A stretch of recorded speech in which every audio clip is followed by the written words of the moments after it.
Today's review is ironically sponsored by Coffy brand coffee, because men like their women the way they like their coffee. Starring Pam Grier. Yes, it does make sense. Watch it, Alan, I'm shooting.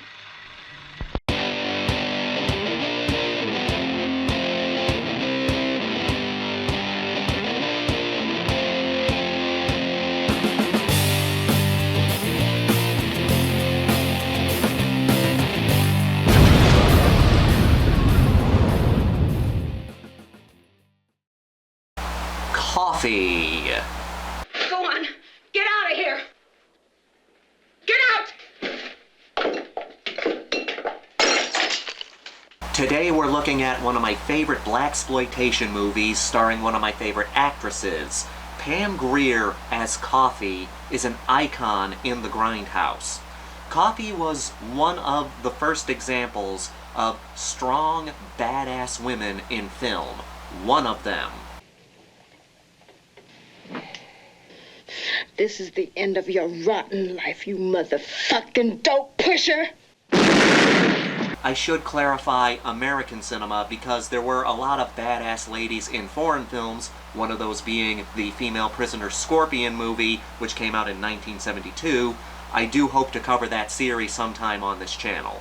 The string of badass women in film started in the 1960s with Russ Myers. Admittedly, the James Bond series had some badass women, but they were mostly there to be saved, and of course there was Wonder Woman, but that's comic books and I'm a movie guy. The 1970s was when we started seeing a lot more strong, badass, sexy women in film. Leave him alone! Coffy came out in 1973, starring Pam Grier and directed by Jack Hill. This was not the first time that Pam Grier worked with Jack Hill. She starred in his Women in Prison movie, The Big Dollhouse. The Blaxploitation genre was ramping up in the early 70s, and Pam Grier was the first female icon of the genre. No whips, ropes, chains, or none of those fetish freaks. Just plain sex. But for that, I don't mind saying that I am the very best in my business. What we have here is a vigilante movie. Coffy is out for revenge against the local drug dealers who got her little sister addicted to crack, so badly that she needed to be hospitalized. Things get worse when a cop friend of hers gets very badly beaten because he refused to take a bribe. So Coffy sets out using her wits, her sexuality, and a fucking shotgun in order to find the leaders of the drug ring and take them out. It was easy for him because he really didn't believe it was coming. But it ain't gonna be easy for you because you better believe it's coming. Wait! Pam Grier is awesome as Coffy. She's also great as Foxy Brown, which is the unofficial sequel. I used to say that I preferred Foxy Brown over Coffy, but now I go back and forth between the two. It's really hard for me to pick. Mostly because Pam Grier essentially plays the same character in both movies, even though they go by different names, and both movies are entertaining as hell. I better warn you, I got a black belt in karate. And I got my black belt in bar stool. Focusing on Coffy, she's a very important character in cinema, not just for the black community, but for women in general. In so many movies from this time period, when you had a strong, badass woman in your movie, they were usually portrayed as someone from a higher class, some skilled assassin, part of the criminal underbelly, or a naive country girl who gets pulled into a bad situation. Coffy is strong, sexy, and badass without having to be any of those things. She's a nurse. She's an average, everyday working person like most of us. Hey, baby. Oh, Carter. What's the matter? Something wrong? No, I'm just a little tired tonight for some reason. We see her working hard, being tired after a long day, which makes her one of the most relatable badasses in movies. Most women, hell, most people in general, are not Wonder Woman. They're not Black Widow. They're more like Coffy. And that's what makes her character so great. Coffy shows you that you can be an average, everyday working person and still be strong, badass, and sexy. You don't have to be perfect to be awesome.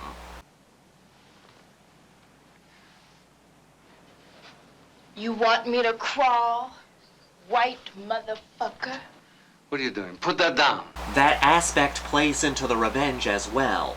Coffy is a badass and she can hold her own if she needs to, but she's not a natural crime fighter. She's not Batman or RoboCop. She's just a regular person who decides to try and take down the local drug dealers in her area. Because of that, she gets overpowered by the goons she's fighting against. That's not to say she's weak. She can throw down when she needs to, and she can wield a shotgun with the best of them, but she's not as skilled as fighting as these people are. And let's face it, these guys are physically stronger than she is. Plus, there's more of them than there are of her.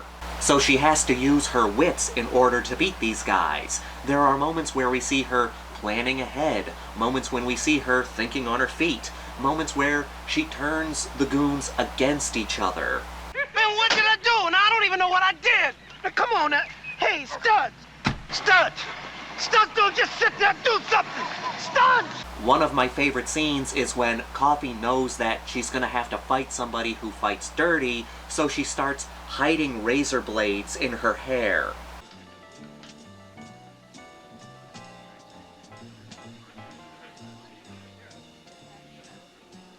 That's what makes Coffy a badass. She's always thinking on her feet and always setting things up to help her out later. Speaking of goons, we have Jack Hill regular Sid Haig as one of the henchmen. I love seeing Sid Haig in a Jack Hill film. He always plays standout characters. I just want you to know that, personally, I think it's a damn shame to let a good piece like you go to waste. We also have Alan Arbus playing one of the big bads. I got a real kick when I watched this movie the first time and saw him there because I grew up watching MASH and he played Dr. Sidney Friedman. So I was like, holy shit, that's Sidney Friedman. Playing an absolute scumbag. How could you, Sidney? How could you?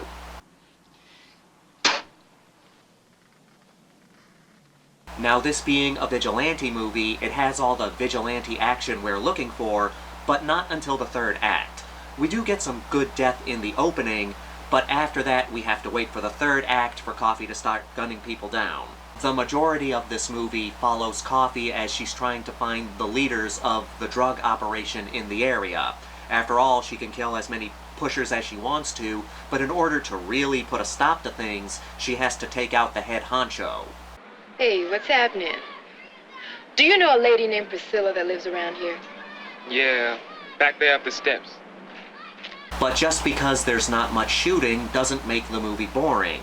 There's a lot of fun dialogue. You see that in most Jack Hill movies. And there are a lot of fun moments. Coffy poses as a prostitute, which leads to a lot of entertaining moments. Oh, Meg, you don't have any salad. And we can't ignore the nudity. Pam Grier was not afraid to do nude scenes. I have a lot of respect for people who have the guts to get naked on camera. And when Pam Grier starts taking her clothes off, she is fearless.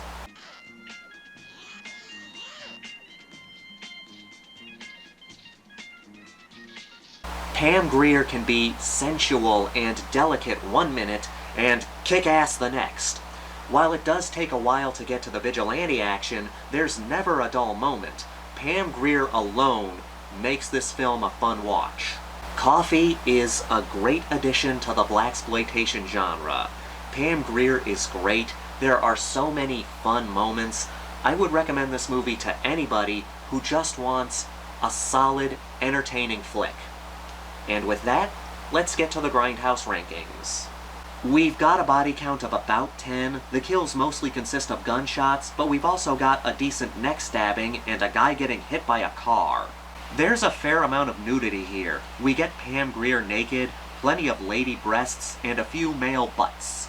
Pam Grier is awesome in this flick. Coffy is such a good character, you can't help but be charmed by her. I like how she's a regular person. It makes her more relatable to the audience. It takes a while to get to the vigilante action, but the movie keeps you entertained throughout. When we do get to the action, there are some solid shootouts. Quality revenge for a vigilante flick. We get some standout villains here, mostly Sid Haig and Sidney Freedman, I mean Alan Arbus, but there are plenty of goons for Coffy to take out. Coffy is a very important character in film, one that deserves to be celebrated amongst the great characters in cinema. I'm giving Coffy a 5 out of 5. I tried to think of something that would give it a lower rating, but I couldn't. This is just an entertaining movie with an entertaining, likable character. 5 out of 5 was the only rating I could give this flick. Highly recommended. It's one of the best blaxploitation movies. As always, I want to thank all of you for continuing to watch and support this channel. Please leave a comment down below. Let me know some of your favorite badass women in film and television, particularly ones that feel more like working class people like us. This is the Maniac, here to remind you that the Grindhouse will never die. It's a good cup of Pam Grier. I mean coffee. With 2 E's.